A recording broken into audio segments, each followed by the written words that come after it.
За хувийн орлогын татвартай холбоотой асуудлаар баярмаа гишүүний санаачилсан хууль, засгийн газрын гишүүний санаачилсан хууль, засгийн газрын зүгээс санаачилсан хууль хоорондоо нэлээд зарчмын зөрүүтэй байсан. Тэгээд энэ зарчмын зөрүүтэй асуудлуудаа шийдээд орж дундын хөлбөр байдлаар орж ирж байгаа шиг байлаа. Гэхдээ энд нэг хоёр үгийг бас хэлмээр санагдаад байна. Ер нь бид нэг философи үзэл санааныхаа нэг таагүй хуучинсах хандлагаасаа салах хэрэгтэй юм байна гэж харагдаад байна.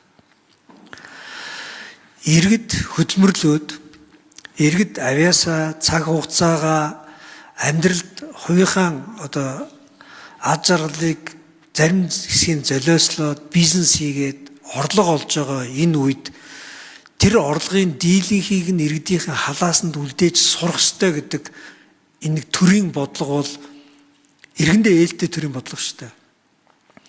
Олсон бүх юмнаас нь яаж игэл татаж аваадах юм, өөртөө нэг хөөө цуглуулж байгаа юм шиг төсөв дээр цуглуулад аваадах юм, тэрүүгээрээ иргэдээс илүү ухаалаг юм шийдэж чадна гэж боддог, иргэдээсээ өөрсдөө ухаантай гэж эндүрдэг албан тушаалтнуудын хандлага бол яг үндсэндээ иргэдээ ядуур төрөө авилгатай л болгож хувиргаж байгаа. Тийм учраас нэг зарчим төрд сул зарах мөнгө бага байна гэдэг чинь тэнд авилга үүсэхгүй л гэдэг логиктэй. Иргэнд өөртөө зарах мөнгө байна гэдэг чинь тэнд бизнес рүүгээ хөрөнгө оруулалт хийж болно, үр хөвгт рүүгээ хөрөнгө оруулалт хийж болно, өөрийнхөө ад жаргалыг бүтээж болно гэдэг бас логиктэй. Айл болох иргэддээ боломжийг үлдээж, айл болох албан тушаалтнуудад ажлыг нь, хариуцлагыг нь үлдээж сурах гэдэг бол Монголын төрд бас их дутагдж байгаа бодол санаа шүү. Ер нь болж игэл уулуурхаагаас бусад бизнес дээр иргэддээ бизнесийг хөнгөвчлөх, орлогыг нь хувьд нь үлдээх, тэр олсон мөнгөө өөрөө юунд зарах вэ гэдэг эрхчлөөг нь гэр оронд нь үр хөвгттэй нь хамгийн хайртай тэр хүмүүстэй цуг үлдээх гэдэг бол төр өөрөө зөв байгаагийн нэг хэмжүүр гэдгийг бид бол ойлгоод аваасаа гэж хүсэж байгаа.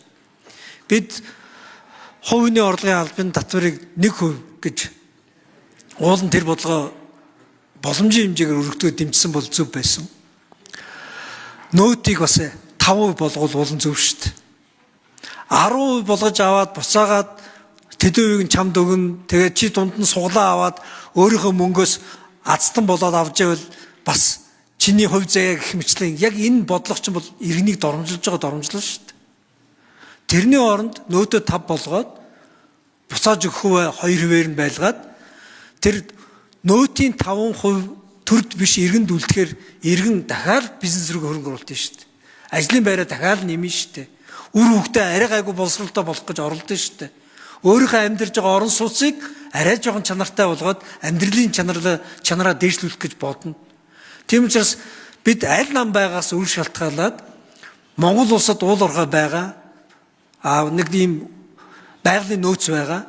Энэ нөөцдөр түшиглээд бусад эдийн засаг бизнесээ солонгоруулъя гэж бодох юм бол энэ чиглэлээс бусад салбарыг аль болох бизнесийг нь хөнгөчүүлж, эрхчлөө олгож, тийшээгээ хөрөнгө оруулалт хийх боломжийг нь нэмэгдүүлж, тэнд ажлын байр бий болгох санаачлагуудыг нь урамш